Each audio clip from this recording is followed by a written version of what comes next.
자, 여기 23페이지부터 답 확인해 볼게요. 1번에 알맞지 않은 거,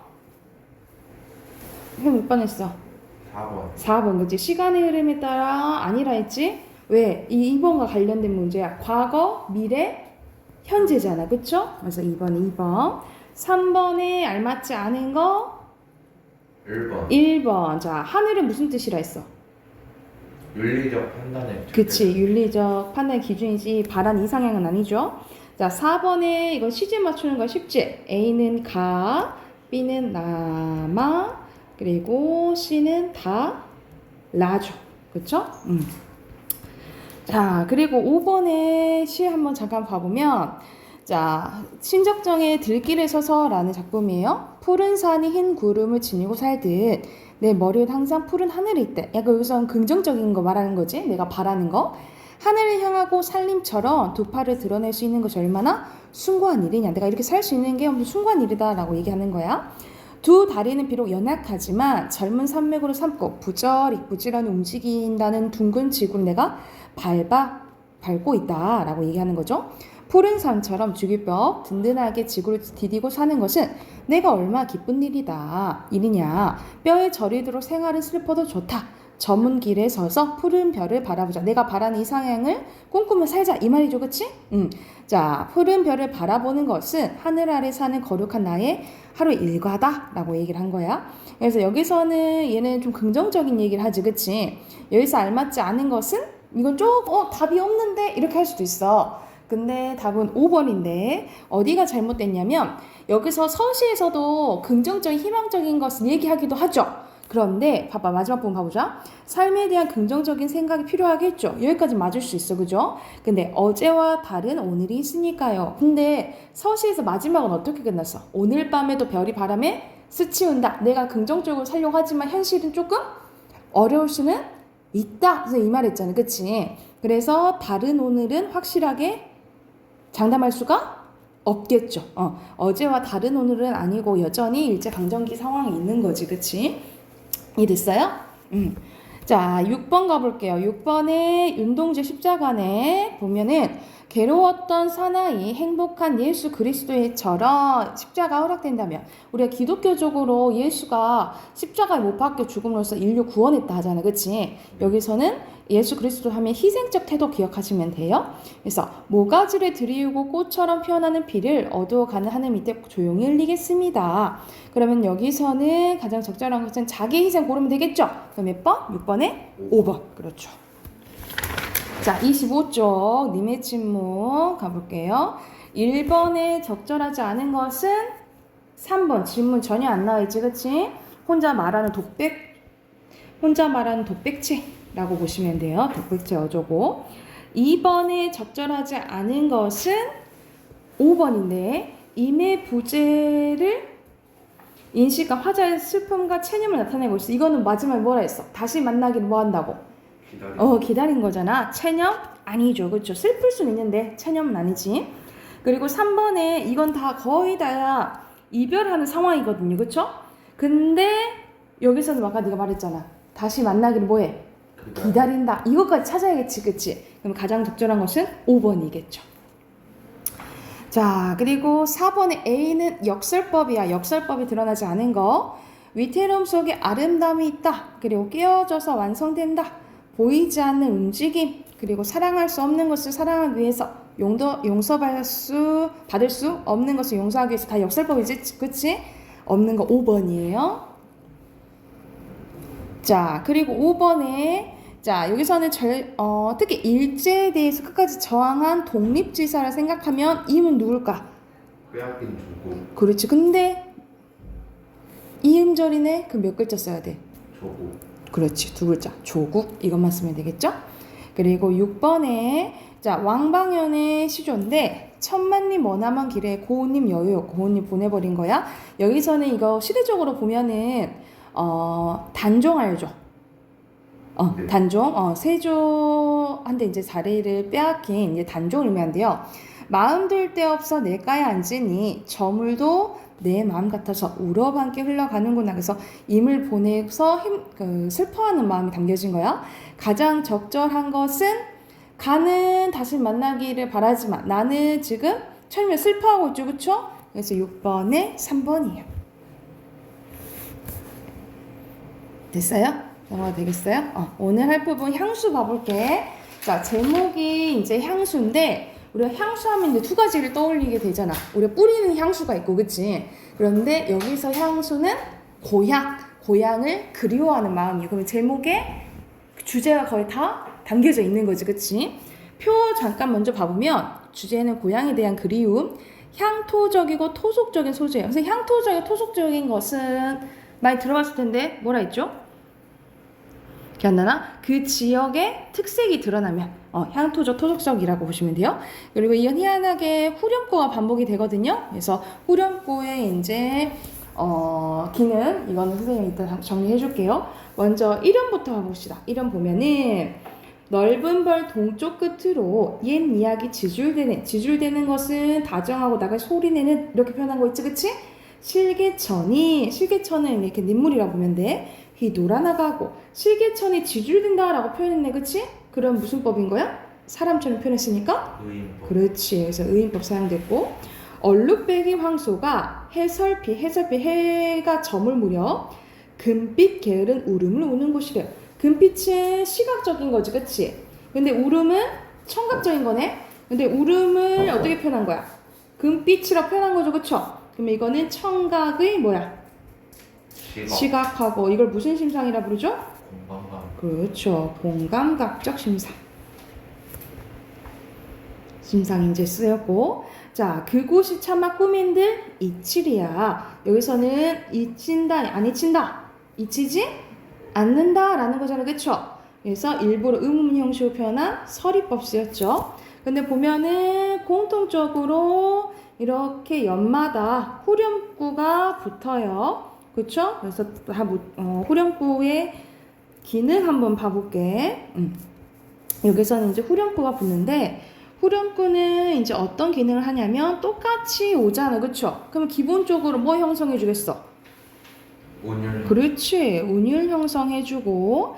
자, 그러면은 반복했다라는 것은 이유가 있겠지? 강조하기 위해서죠. 특히 고향에 대한 그리움을 강조한다 라고 보시면 되겠죠. 그리고 연마다 똑같이 오잖아, 그치? 그래서 통일성을 부여한다 라고 보시면 돼요. 그래서 여기서 후렴구의 기능 기본적으로 3개 알아두시면 되겠고, 자, 이어서 2연 봐볼게. 질화로 재가 식었다라는 것은 그만큼 시간이 지난 걸 얘기하는 거예요. 시간의 경과를 얘기하는 거고, 그것을 어떻게 표현했냐면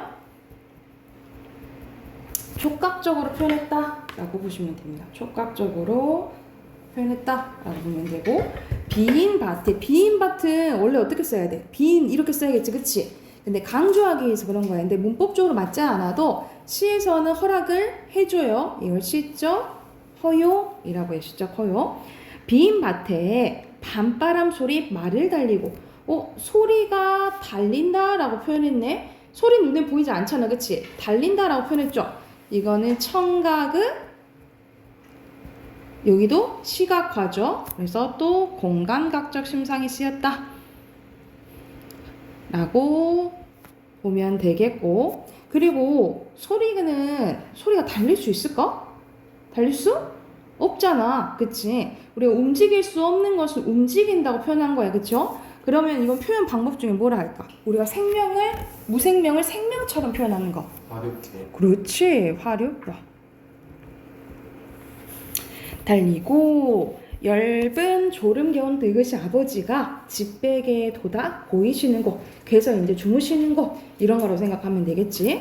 자, 여기서 여기서는 토속적인 소재 아까 특징에서 있었잖아, 그치? 그게 이제 4개 있거든요. 그걸 못 칠게. 실개천, 얼룩배기 황소, 그리고 이연에서는 질화로, 그리고 집베개. 이게 지금 뭐라고 생각하면 되냐면 향토적이고 토속적인 분위기를 내는 소재라고 생각하면 돼. 이 4개가 실개천, 얼룩배기 황소, 질화로, 집베개.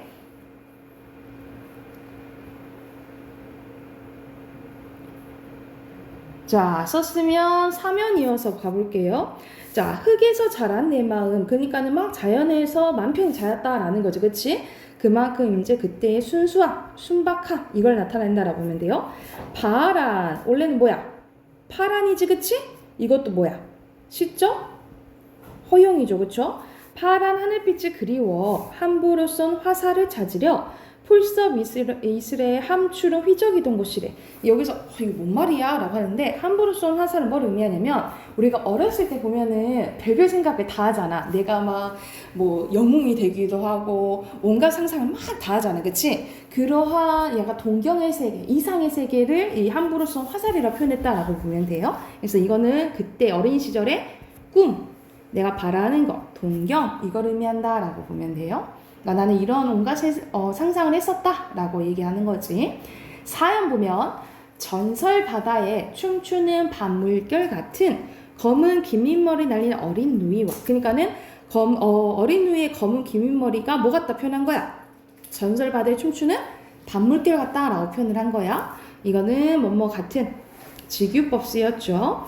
아무렇지도 않고 예쁠 것 없는 사철 발벗은 아내가 그러니까는 뭐 엄청 이쁜 것도 아니고 평범하고 이제 뭐 소박한 아내 모습을 이제 묘사한 거지. 사철은 사계절 내내 발벗었다라는 것을 그냥 일했다 이렇게 표현하는 거겠죠. 따가운 햇살에 등에 지고 이삭 죽던 곳이었다라는 거죠. 그래서 여기서는 자기의 누이와 와이프 아내에 대한 회상이 드러나 있다라고 보면 돼요. 하늘의 성근별, 성근은 무슨 뜻이냐면 약간 듬성듬성 있는 이런 뜻이라고 보시면 돼요. 그러니까 많이 있는 게 아니고 듬성 있는 이렇게 해석을 하면 돼. 알 수도 없는 모래성으로 발을 옮기고 이 알 수도 없는 모래성으로 약간 신비로운 분위기를 형성한다라고 보는데요. 서리 까마귀 우지꽃, 청각조 신상 쓰였네. 지나가는 초라한 지붕. 초라한 지붕을 통해서 여기서 전체적으로 봤을 때 어렸을 때 그 고향에서 지난 게 부유하게는 자란 것 같지는 않죠. 근데 가난했지만 난 그때 너무 좋았다라고 계속 표현하고 있는 거야. 흐릿한 불빛에 돌아앉아 도란도란 거리던 곳. 그러니까 잘 살진 않았지만 이렇게 도란도란 정다운 가족이었다라고 표현한 거예요. 그래서 이 부분이 화자가 궁극적인 결과적으로 생각하는 고향의 느낌이라고 보시면 됩니다. 그래서 나 이런 고향이 너무 그리워 라고 얘기를 하는 거야.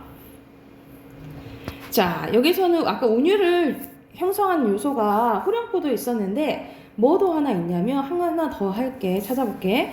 보면은 여기서 울음을 우는 곳 있죠. 여기도 반복이 되고 곳 끝에 곳곳이 다 그 장소를 고향을 나타내는 곳 이게 다 반복이 돼요. 그쵸? 이렇게 끝글자가 반복돼서 느껴지는 운율을 뭐라 할까? 끝글자는 같은 위치에서 반복돼서 운율이 형성되죠. 그쵸? 네. 이걸 했었는데 같은 위치에서 반복되는 운율을 뭐라 하냐면 음이율이라고 해요. 그래서 여기서 곳은 음이율을 형성하는데 같은 위치에서 반복돼서 느껴지는 운율을 음이율이라고 해요. 그런데 이건 끝글자 같은 거잖아요. 그치? 특히 끝글자가 같으면 뭐라고 하냐면 가군이라고 합니다. 그래서 가군을 통해서 음이율을 형성했다라고 보면 돼요. 여기가 됐나요? 여기 옆에 3번만 잠깐 봐볼게. 여기 3번 잠깐 봐볼게요. 자, 홀수연의 1총 이제 5연이죠. 그런데 1,3,5연에는 평화롭고 순수하며 정겹고 아름다운 고향의 모습이 묘사되어 있고 짝수연에는 가난해서 힘겹게 살아가고 있는 고향의 모습을 제시해요. 그래서 이를 통해서 가난하고 힘겹지만 동시에 아름답고 평화로운 고향의 모습을 표현하고 있다라고 보시면 돼요. 그러니까는 가난하긴 했지만 그래도 그때가 너무 좋았다라고 표현한 시라고 보시면 됩니다. 여기가 됐죠? 27쪽 풀어오시고 작품 하나 더 할게요. 이렇게 글 넣었는데 한 개 더 한다고요? 응. 진도 나가야지. 자, 이건 되게 짧지, 그치? 정지용의 유리창이란 시인데 이거는 어떻게 이제 쓴 시냐면 자기 이제 정지용의 아들이 폐병으로 자기보다 일찍 아기가 죽어요. 그래서 그 죽은 아이를 그리워하면서 쓴 시라고 보시면 돼요. 그래서 결과적으로 보면 주제는 죽은 자식에 대한 그리움과 슬픔이고 선명하고 감각적인 시어를 사용했고 특히 여기선 대표적으로 역설법이 나오거든요. 모순어법과 감정의 대입법을 통해서 감정을 조금 막 표현하기보다는 절제하는 게 있다라고 보시면 돼요. 그래서 절제미가 이제 드러난 시라고 보면 돼. 한번 봐볼게. 자, 유리에 차고 슬픈 것이 어른거린다. 왔다 갔다 하는 게 뭐 같다 이 말이야. 자기 죽은 아이 같다라고 얘기하는 거지, 그치? 근데 사실 여기서 유리에서 차고 슬픈 건 뭐냐면 우리가 유리 하음 불면 입김 불면 하얗게 되지, 그치? 그런 입김을 보니까 입김 모양이 또 뭐 같은 거야? 죽은 아이의 모습 같은 거죠. 아이의 이제 모습 같다라고 표현한 거예요. 유리에 차고 슬픈 것이 어른거린다. 열 없이는 기운 없이 이런 뜻이라고 보는데 붙어 서서 입김을 흐리우니까 길들인 양 언날개를 파닥거린대. 우리가 입김 퍽 풀면은 입김이 확 줄어들면서 모양이 이제 달라지잖아, 그치? 그런 모양이 아이가 막 천사가 돼서 막 날개를 파닥거리는 것처럼 보인다 이 말이겠지, 그치? 그래서 언날개도 차고 슬픈 것과 같은 맥락이라 보시면 돼요. 이제 같은 의미라 생각하면 되겠죠? 언날개를 파닥거린다. 지우고 보고 지우고 보아도 하면서 반복된 행동을 보여요. 그만큼 이 화자는 어떤 거야? 그것을 보고 싶은 거지, 그치? 그래서 아이에 대한 뭐 안타까움, 그리움, 슬픔이 드러난다라고 보시면 되겠죠. 자, 새까만 밤이 밀려나가고 또 빌려와 부딪힌대. 지금 우리 보통 새까만 밤이네. 우리 밤은 다 그런 건 아니지만 보통 긍정적인 거, 부정적인 거. 부정적인 거. 새까만 밤이 나한테 자꾸 찾아오는 것 같다. 새까만 밤은 여기서 이제 죽음의 세계 이런 것을 의미한다라고 보면 돼요. 부딪히니까 죽음에 대해서 이제 인식을 하게 된 거지. 물먹은 별이 반짝 보석처럼 박힌대요. 직유법 쓰였고, 근데 별이 왜 물먹었다 표현했을까? 사실 별이 물먹은 게 아니라 내가 봤을 때 내 눈에 눈물이 어리니까 별이 물먹은 것처럼 보인다 이 말이야. 그래서 물먹은 별은 뭘 의미하냐면 눈물 어린 눈에 비친 별을 의미한다 라고 보시면 돼요. 내가 이제 눈물이 나니까 별이 이제 물을 먹은 것처럼 보였다 이렇게 표현한 거지. 밤에 홀로 이렇게 유리를 닦는 것은 외로운 황홀한 심사래. 외로운 황홀한 심사다라는 것은 외로운 마음도 들고 황홀한 마음도 든다 이 말이야. 왜 그럴까? 그리워서. 그렇지. 자, 보면 봐봐. 딱 그 입김을 통해서 아이를 보는 것 같아 했잖아, 그치? 그러면 아이를 봐서 좋기도 해. 그럼 황홀하기도 했죠? 근데 금세 사라지지, 그치? 그래서 외로운 마음도 든다 이 말이야. 그래서 겉으로는 말이 안 되지만 그 안에 의미가 담겨져 있는 이게 무슨 법이죠? 역설법이고, 우리가 외롭다라는 것은 부정적이고 황홀한 것은 긍정적인 감정이지, 그치? 이런 식으로 완전 극단적인 감정을 제시를 하면 오히려 조금 감정이 절제되는 효과가 있어요. 그걸 뭐라 하냐면 옆에서 나온 감정의 대위법이라고 보시면 돼요. 감정 이제 대위법은 모순되는 시어를 결합해서 감정을 좀 더 객관화해주는 표현 방법이라고 보시면 돼요. 그래서 이건 역설법도 되지만 뭐도 된다. 감정의 대입법도 된다라고 보시면 되겠죠. 고운 폐혈관으로 찢어진 대로 아까 선생님이 폐렴으로 이제 죽었다 했지, 그치? 그래서 여기서는 이제 죽음의 원인에 대해서 나오는 거고, 감탄사 나오니까 영탄법. 너는 산새처럼 그렇게 날아가 버렸구나. 직유법 나오고, 이 아이가 간 것에 대한 이제 허망함, 안타까움이 드러나 있다 라고 보시면 되겠죠. 그래서 죽은 아이에 대한 그리움이 담긴 시라고 보시면 돼요. 자, 옆에 밑에 유리창의 기능 잠깐 봐볼게요. 유리창의 기능. 유리창은 죽은 아이가 있는 새까만 밤이라는 창밖의 세계와 화자가 있는 창 안의 세계를 단절시키고 있지만 어른거린 입김을 통해서 아이의 형상을 느낄 수 있죠? 그래서 단절도 되지만 만남을 할 수 있는 이중적 매개체의 기능을 한다라고 표시해 두시면 되겠죠. 그러면 밑에 뭐 있어요? 감정의 대입법 있지, 그치? 상호 모순되거나 대비되는 시어를 결합해서 감정을 뭐하는? 객관화시키는 방법이라고 보시면 돼요. 그래서 이거는 감정이 좀 뭐 있다, 막 질서적으로 얘기하는 게 아니라 좀 절제돼 있다 하고 기억을 하면 돼. 됐나요? 그러면 29쪽 또 풀어오시고 뒤에 우리가 소설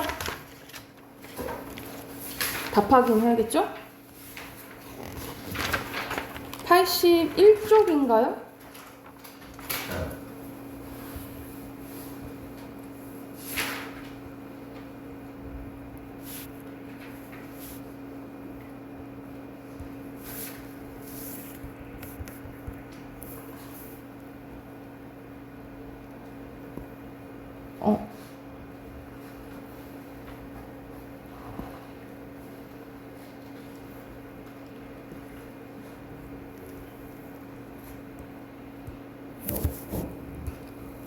자, 태평천하부터 가볼게요. 여기서 이 글의 서술상의 특징으로 알맞지? 아는 것은 여기서는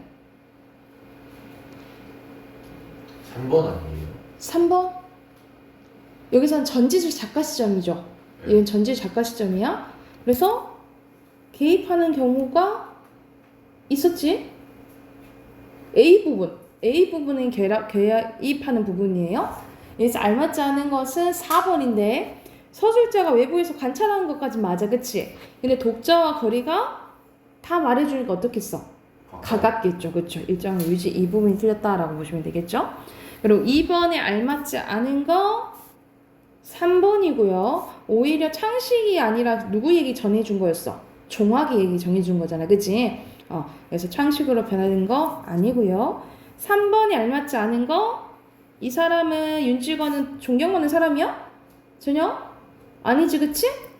3번에 3번. 와, 네. 같은 내용. 그리고 4번에 여기서는 이거 해피엔딩입니까? 아니요. 아니죠. 인물의 전형적 윤직원 정감 나오지. 웃음으로 눈물 따는 것도 아니고 일대기도 아니에요. 그래서 다 4번. 그리고 5번에 알맞지 않은 거 4번은 4번. 오케이. 4번이에요. 자, 그리고 6번에 겉으로는, 그러니까 표면적으로는 치켜 세우는 듯 하지만 실제로는 비꼬며 조롱하고 있다 또는 풍자하고 있다 뭐 이렇게 해도 되겠죠. 쌤이 그런 색이 있어요. 어떤 거요? 그거 펜. 이거요? 네. 어떤 거요? 말하는 원래 거? 흰색 아니에요? 이거? 네. 이거 원래 검은색, 이거 올 때 검은색이던데요? 검은색도 있어요? 원래 검은색이던데? 선생님 올 때? 이거 그냥 같이 오잖아. 갤럭시는. 아, 갤럭시예요? 아이패드 말고. 아이패드는 그거 흰색이야? 네. 자, 알맞지 않은 거. 2번은 2번 간접 제시와 직접 제시는, 간접은 말과 행동을 나타내주는 거고요. 직접 제시는 이 사람 어떤지 쭉 얘기해주는 거야. 이거는 맞고, 기본적으로 알맞지 않은 거 여기서는 완전 딱 아닌 게 있어. 상징적인 소재는 달밤 나왔죠. 달밤을 통해서 미리 일어날 거 알려주고 있어? 아니죠.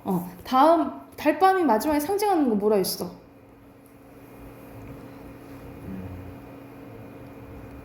결말을 조금 슬픈 분위기 만들어준다 했지, 그치? 그리고 연민의 정서 강조해준다 했잖아, 그쵸?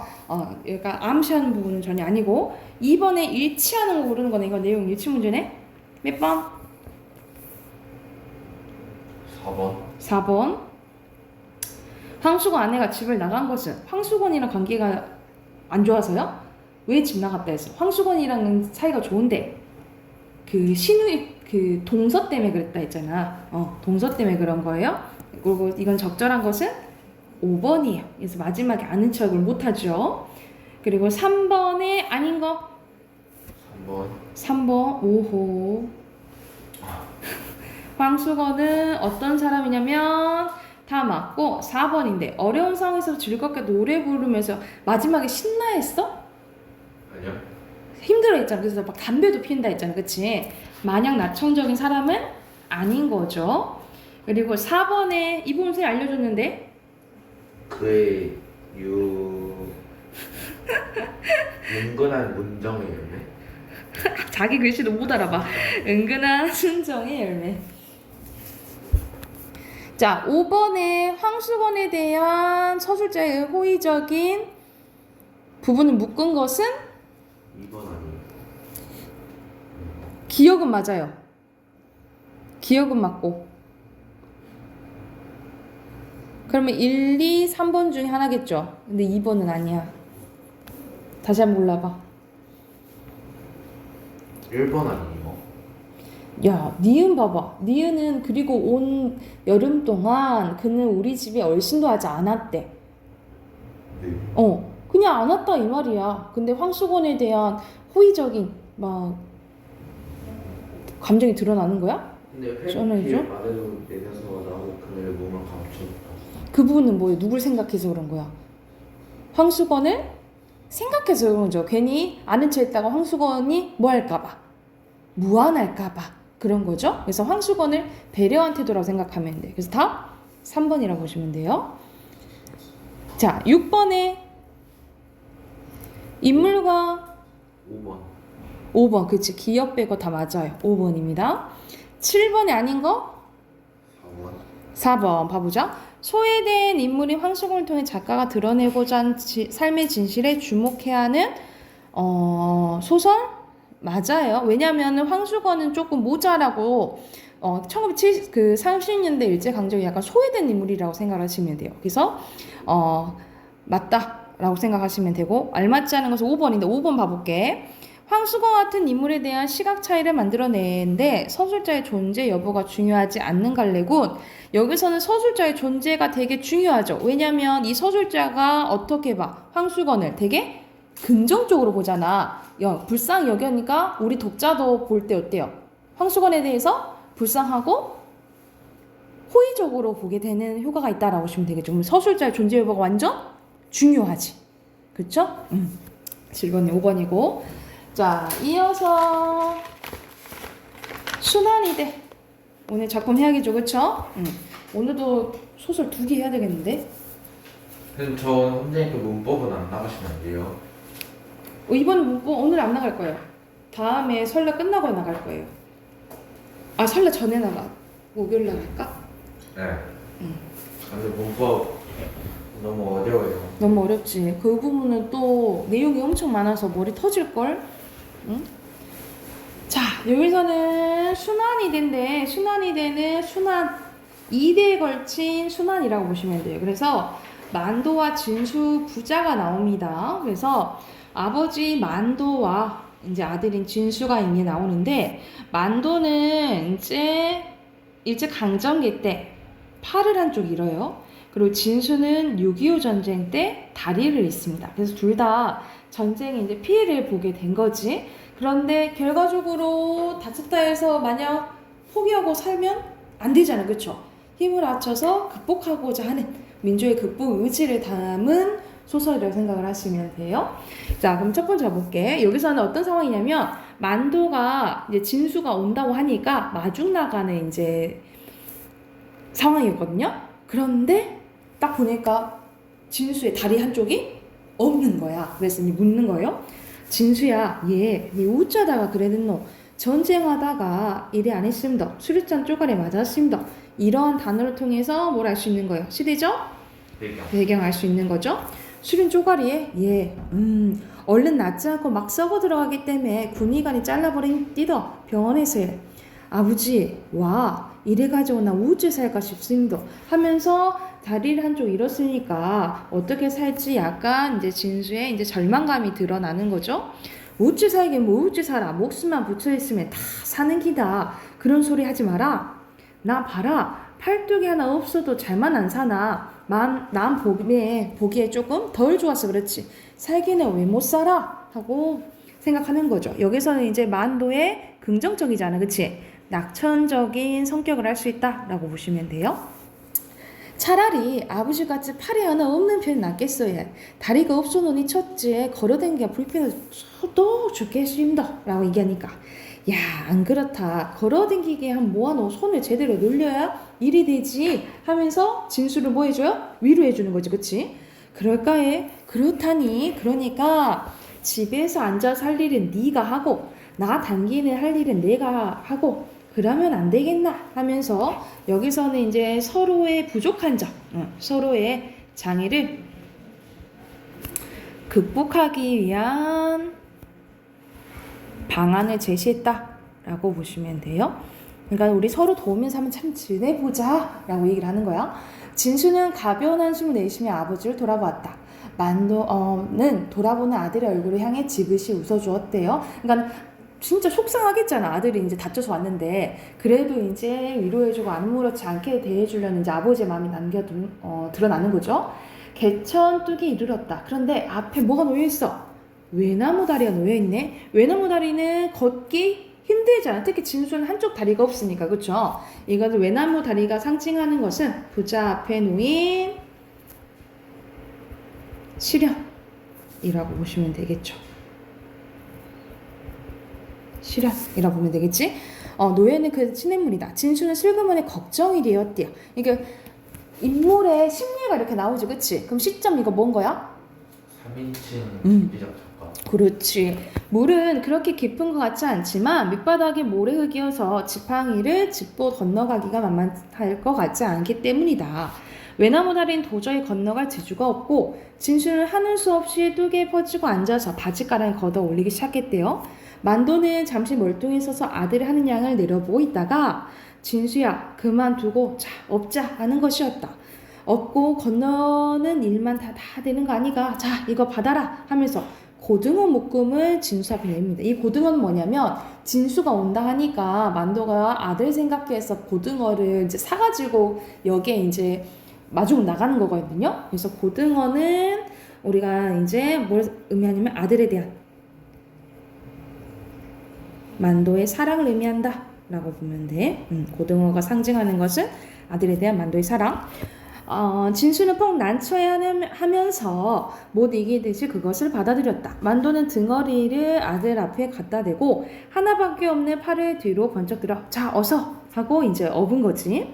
자 만도는 팔뚝을 뒤로 올리면서 아들의 하나뿐인 다리를 꼭 안았대요. 그리고 팔로 내 목을 감아야 되기다 했다라는 거죠. 진수는 무척 황송하듯 한쪽 눈을 찌 감으면서 고등어와 지팡이를 든 두 팔로 아버지의 굵은 목줄기를 부둥켜 안았다. 만도는 아랫배에 힘을 주며 끙 하고 일어났다.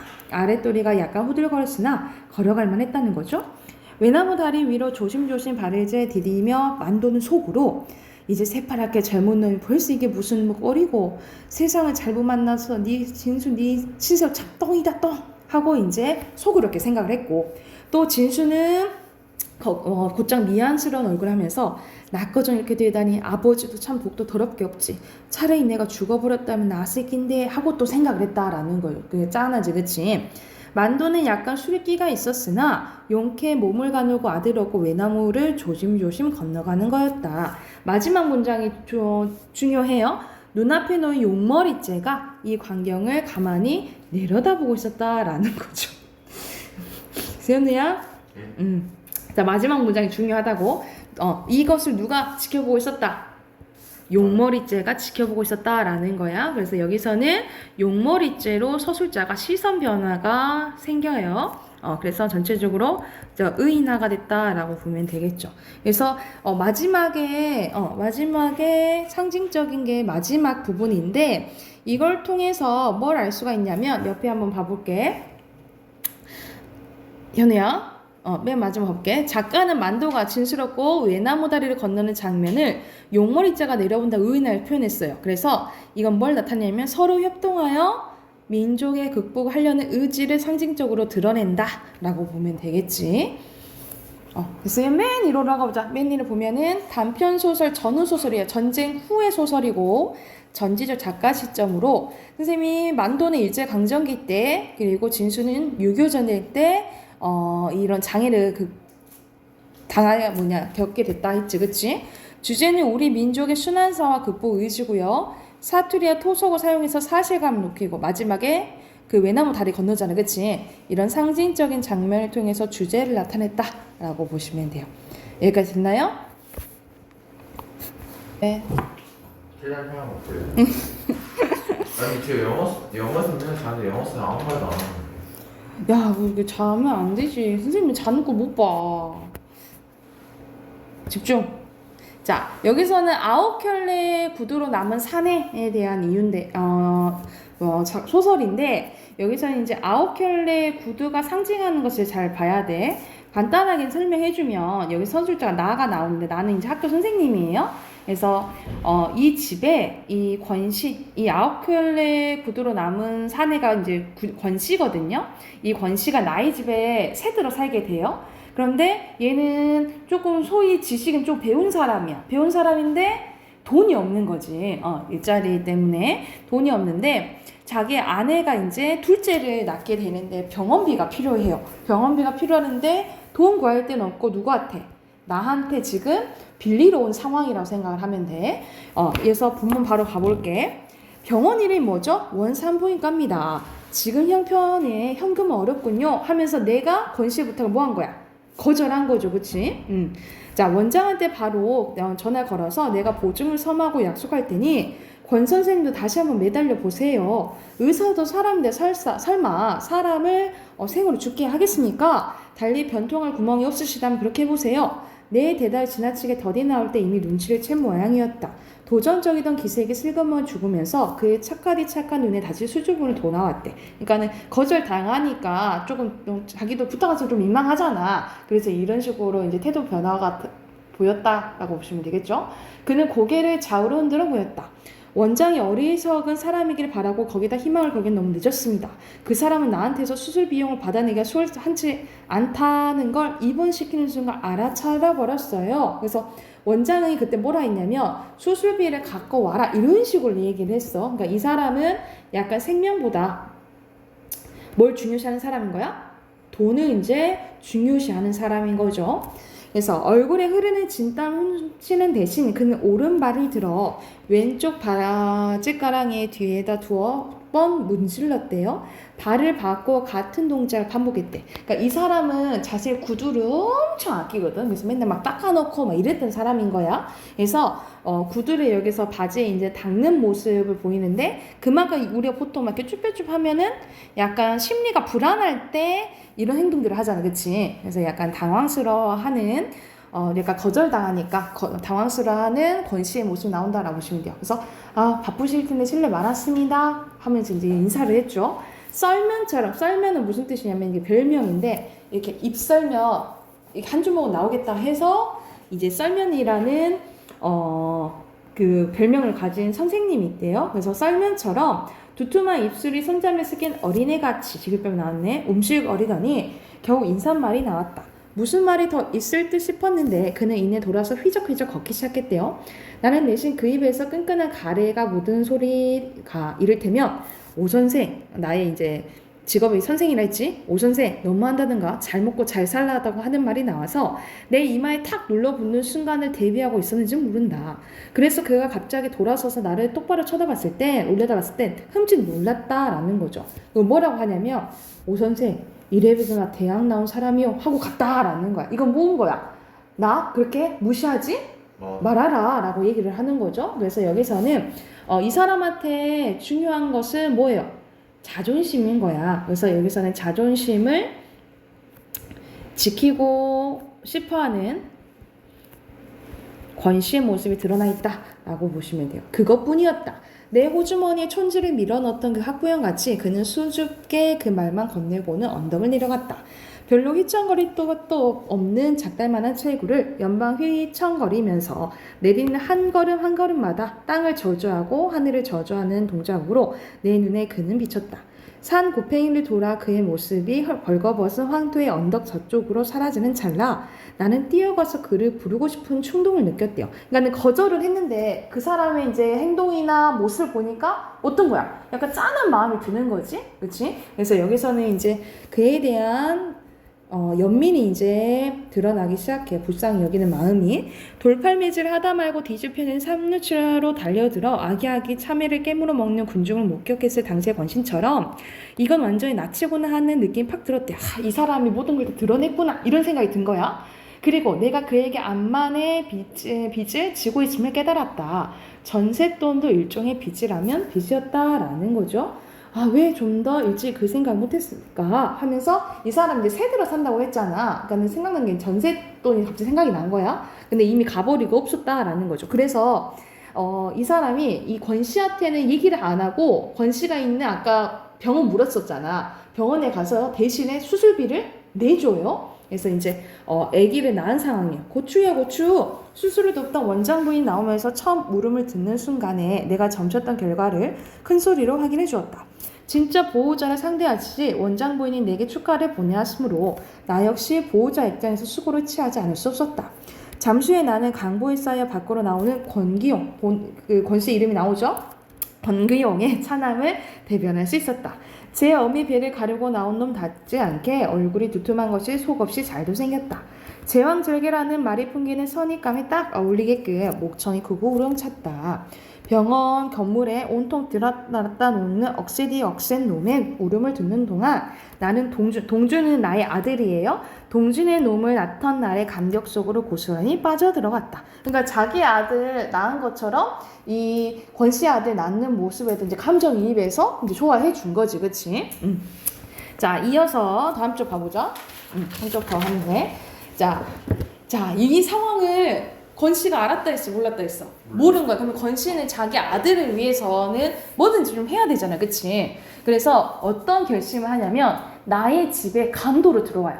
나한테 이제 뭐라도 이제 가져가려고 강도인 채 들어오는데 너무너무 허접한 거야. 그래서 나는 이 권 씨가 강도인 것을 이제 그러니까 강도가 이제 권 씨인 걸 눈치를 챈 상황이라고 보면 돼. 그래서 한 차례 길게 심호흡을 뽑은 다음 강도는 마침내 결심했다는 듯이 이부자리를 돌아 화장대로 향했다. 얌전히 구두까지 벗고 들어온 거야. 누가 강도가 구두까지 벗고 들어와, 그치? 그러니까 여기서 이제 막 허접한 모습을 보이는 거죠. 양말바람으로 들어온 강도의 발을 나는 그때 비로소 볼 수 있었대. 내가 그렇게 염려를 했는데도 강도는 와들와들 떨리는 다리를 옮기다가 그만 부주의하게 동준의 발을 밟은 모양이다. 아들의 이제 발을 이제 밟은 거죠. 동준이가 갑자기 칭얼거리자 그는 즐거워하고 엎드리더니 녀석의 어깨를 토닥거렸대. 누가 강도가 아이고 자 이렇게 얘기를 이제 해주냐고, 그치? 그래서 여기서는 약간 권 씨의 모습이 우스꽝스럽게 표현한다라고 보시면 돼요. 그래서 여기서는 권 씨의 희화한 우스꽝스럽게 표현한 거, 권 씨의 희화가 드러나고 또 이제 권 씨에 대한 나의 연민이 이제 드러나는 부분이기도 하다라고 보시면 돼요. 그 모습을 또 보고 있으니까 짠하잖아, 그치?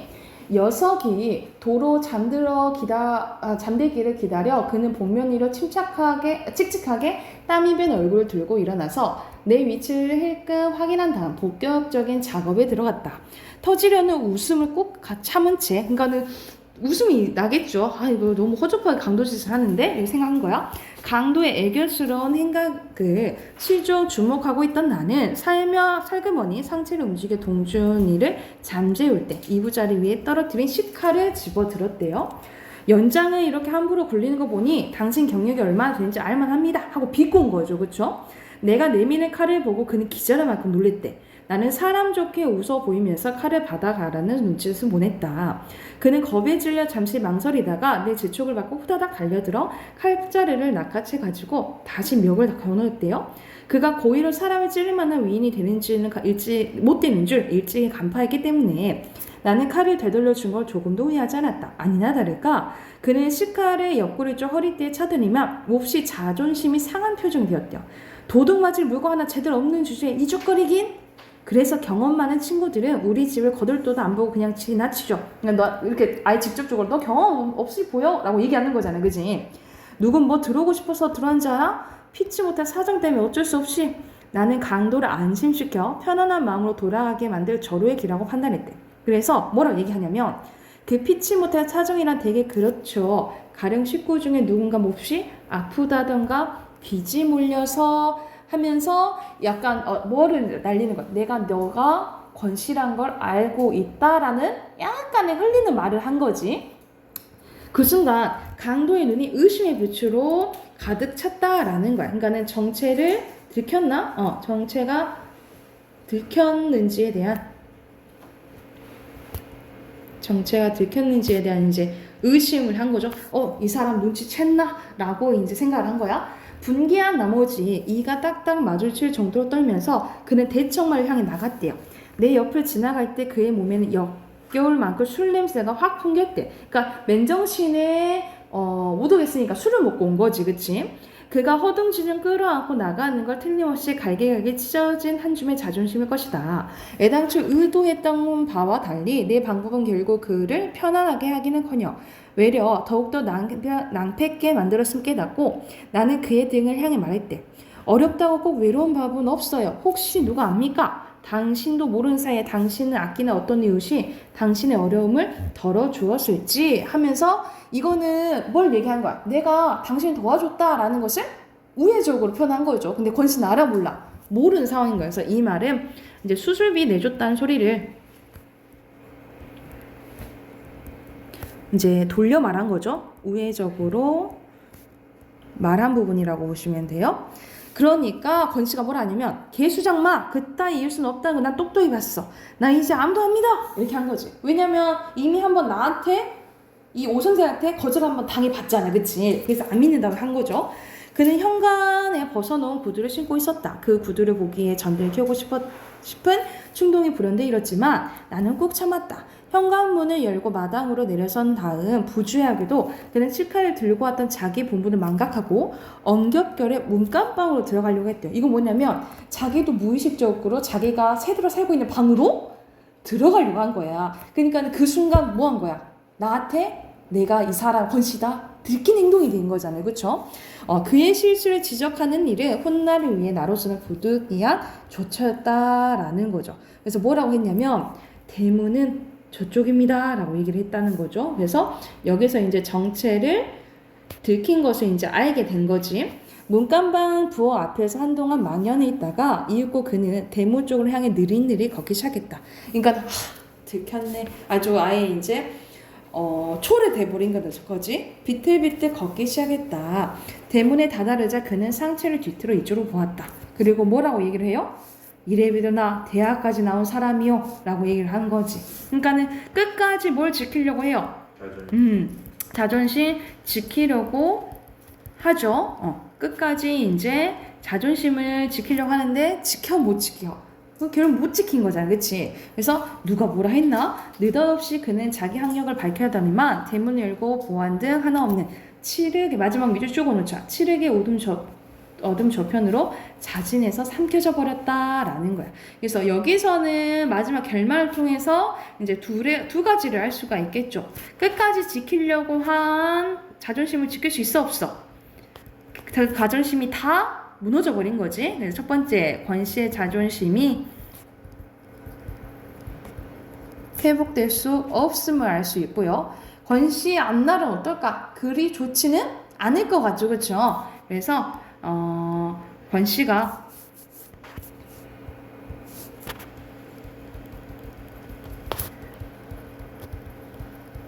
불행한 길을 걷게 됨을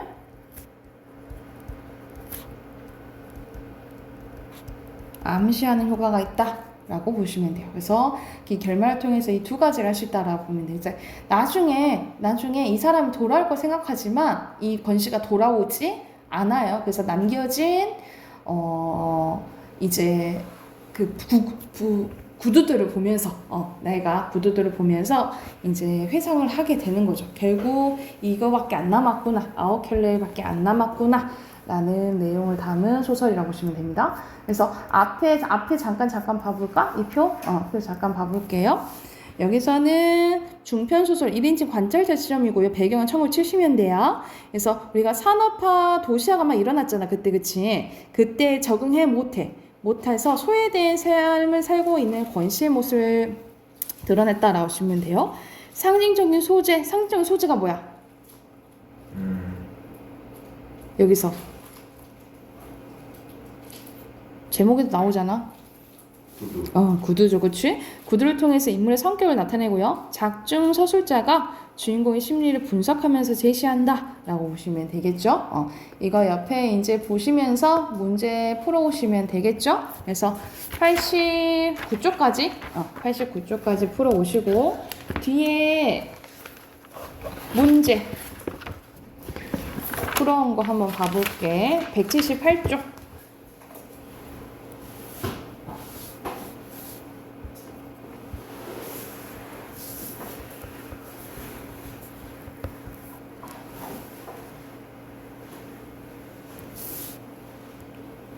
자, 이거 본문은 잘 봐야 되는 게 교과서, 우리가 고등학교 가면은 교과서가 있잖아. 그 교과서에 이제 수록된 지문 중에 하나이기도 해요. 그래서 논설문인데, 주장하는 글인데, 로봇 시대에 우리 인간이 해야 되는 일, 어떻게 해야 되는지 그거에 대해서 이제 나온다라고 보면 돼요. 그리고 여기서는 어떤 설명 방법이, 논설문이니까 어떤 이제 설명 방법, 자기의 주장을 뒷받침하기 위해서 어떤 방법이 쓰였는지, 그리고 제시 방법들이 있는데 어떤 방법으로 해결을 해야 될지, 이거를 이제 구별해서 기억을 해두시면 돼요. 그러니까는 이거 본문을 보고 이제 고등 수업을 듣는 거랑 다르겠지, 그치? 정도가. 자, 한번 봐볼게.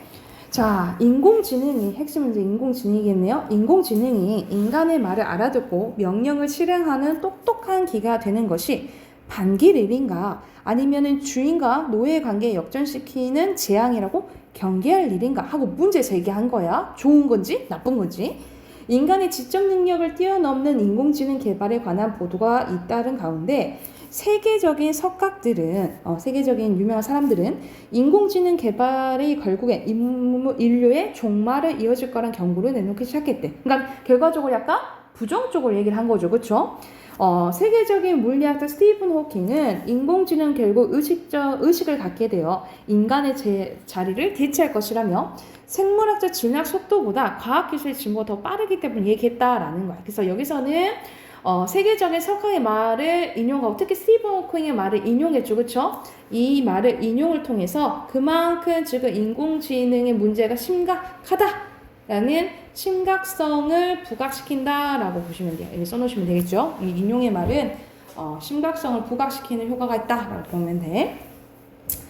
자, 거대한 영향력을 지닌 신기술의 도입으로 예상치 못한 부작용이 생기면 기술과 인간의 관계는 윗바닥부터 재검토해야 되는데, 인공지능 발달이 우리에게 던져진 새로운 과제는 두 가지다라는 거야. 첫 번째는 로봇을 위해서 할 일과 인간을 향한 길, 이 두 가지 측면에서 봐야 된다 이 말이야.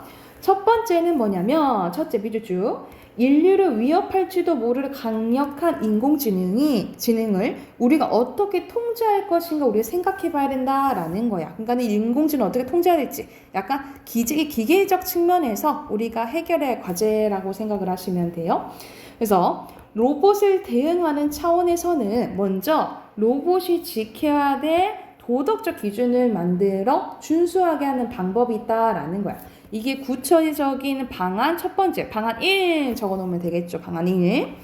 그리고 두 번째, 살인 로봇을 막는 국제 규약을 제정하는 것이 접근 방법이 될 수 있대요. 이게 방안 두 번째 2. 또한 다양한 상황에서 다양한 상황에 대한 사회적 합의를 담은 알고리즘을 만들어서 사회적 규약에 벗어나지 않는 범위에서 로봇이 작동하게 하는 방법도 모색할 수 있다라는 거예요.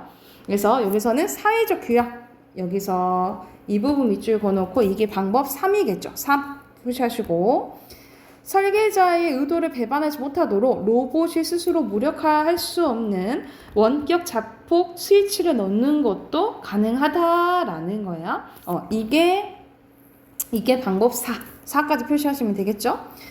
인공지능 로봇이 인간의 통제를 벗어나지 못하게 과학자들은 다양한 기술적 방법을 만들어내고 입법자들은 강력한 법률과 사회적 합의를 적용할 것이다 하면서 여기서는 앞에서 제시한 구체적인 해결 방안들을 이제 요약한 거예요. 그러니까 로봇 통제를 하기 위해서 과학적이고 법률적인 방안이 필요하다라고 본 거지. 둘째 위주주. 생각하는 기계가 모방할 수 없는 인간의 특징을 찾아 인간의 가치를 높이는 것이다. 그러니까 앞에서는 기계적인 측면이었다면 여기서 이제 인간적인 측면으로 인류 해결 과제를 고안한 거예요. 자, 즉 로봇이 아니라 인간을 깊이 생각하고 인간 고유의 특징을 활용하는 것이다. 인공지능이 마침내 인간의 의식 현상을 구현해낸다고 하더라도 인간과 인공지능 여전히 구별될 것이다. 인간에게는 뭐가 있기 때문이야? 감정과 의지가 있기 때문이래. 감정은 비이성적이고 비효율적이지만 인간됨을 규정하는 본능으로 감정에 따라 판단하고 의지적으로 행동하는 인간에게 감정은 강점이면서 오히려 결함도 된다라는 거죠. 논리적으로 설명할 수 없는 인간 행동은 대부분 감정과 의지에서 비롯한 것이다. 인류는 진화의 세월에 거쳐 공감과 두려움, 만족 등 다양한 감정을 발달시켜왔다. 인간의 감정과 의지는 수백만 년의 진화 과정에서 인류가 살아남으려고 선택한 전략의 결과다라는 거야. 인공지능을 통제하는 것이 과학자들과 입법자들의 과제라면 인간이란 무엇인가? 인공지능을 대체할 수 없는 나만의 특징과 존재의 이유는 무엇인가? 라는 철학적인 질문은 각 개인에게 던져진 과제다라는 거죠. 그러니까는 여기서 나뉘어진 거야. 과학자들과 입법자들이 할 것과 이 사람들이 개인적이 할 것과 이 과제가 다르다 이 말이에요. 자, 그래서 결과적으로 인공지능 시대의 인간을 인간답게 만드는 것은 무엇보다 결핍과 그에 따른 고통이라는 거야. 이게 인간 생존의 필기하자. 여기 인간 생존의 동력이라고 보시면 이게 동력이 되는데 인류의 역사 문명은 이러한 결핍과 고통에서 느낀 감정을 동력으로 발달한 온 고유의 생존 시스템이다라는 거야. 처음 마주하는 위험과 결핍은 처음에는 두렵고 고통스럽겠지만 인류는 놀라운 유연성과 창의성으로 대응해왔대. 그러니까는 우리가 부족하거나 고통에서 포기하거나 이러지는 않고 그에 따라 대응하면서 유연성과 창의성으로 계속해서 뭐 해왔다 이 말이야? 발전해왔다라는 거야. 그래서 이 사람이 얘기하죠. 결핍과 고통을 벗어나는 과정에서 인류가 체득한 생존의 방법이 바로 인간의 유연성과 창의성이라는 거야. 이건 기계가 있어 없어? 기계에는 없는, 가르칠 수 없는 속성이죠. 그래서 인간의 약점은 인간과 기계를 구별하는 최후의 요소를 할 수 있다. 우리는 기계를 설명할 때 부정확한 인식과 판단, 감정에서 비롯한 변덕스럽고 비합리적인 행동, 망각과 고통과 같은 인간의 약점을 기계에 부합하지 않는다, 부여하지 않는다라는 거죠. 우리가 그거를 시키진 않지. 근데 인간은 우리가 기계에 부여하지 않을 이런 부족함과 결핍을 지닌 존재라는 거죠. 하지만 거기에 인공지능 시대에 우리가 가야 할 일이 있다라는 거야. 앞에서 이야기한 두 가지의 과제의 궁극적인 방향은 기계와의 경쟁이 아니라, 그러니까 기계를 완전 없애버리자 이건 아니잖아, 그치? 기계와의 경쟁이 아니라 공존과 뭐야? 공생이다라는 거야. 특히 인간 고유의 유연성과 창의성은 인공지능 시대라는 새로운 변화에서도 인간이 생존할 방법을 찾아낼 것이다. 그러니까는 현우야, 여기서는 이제 뭔 내용이냐면 인공지능인 시대에서 우리가 인공지능 그 로봇을 아예 없애버릴 수는 없는 거잖아, 그치?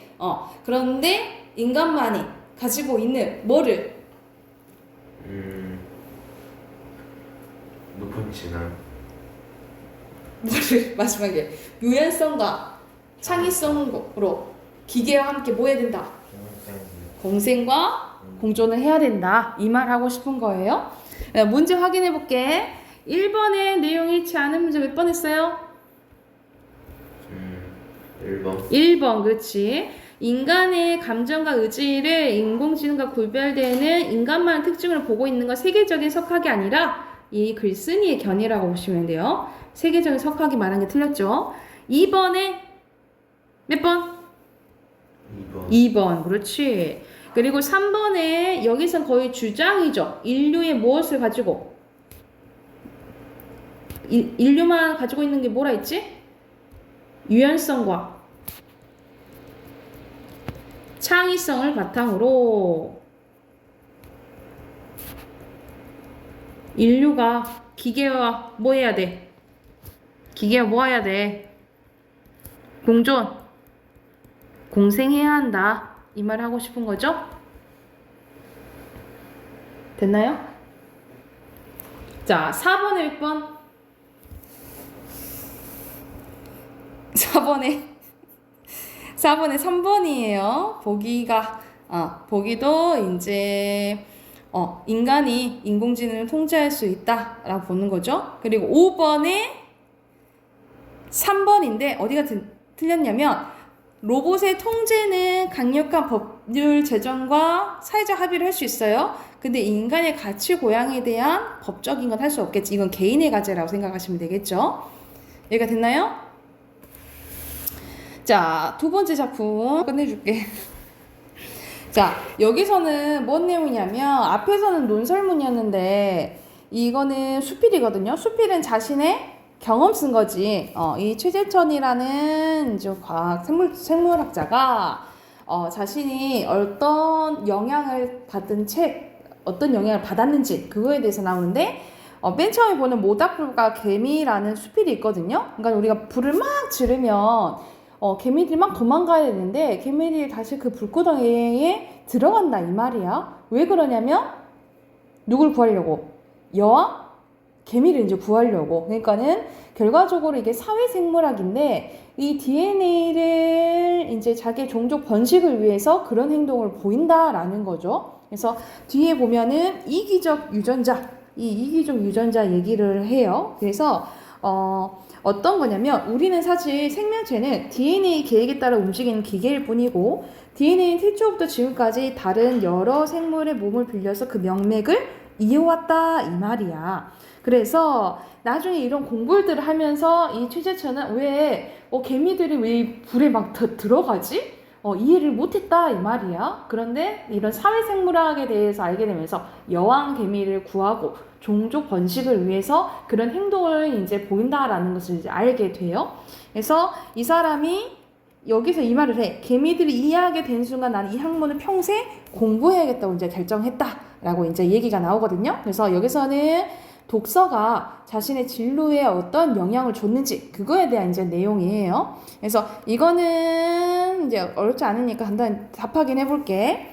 1번에 알맞지 않은 거 5번이고요. 여기서 올바른 독서 방법 안 나와 있고 2번의 내용 일치 문제예요. 알맞지 않은 것은 1번인데 동물학자가 되긴 했어. 근데 개미를 연구하기에 그런 거야?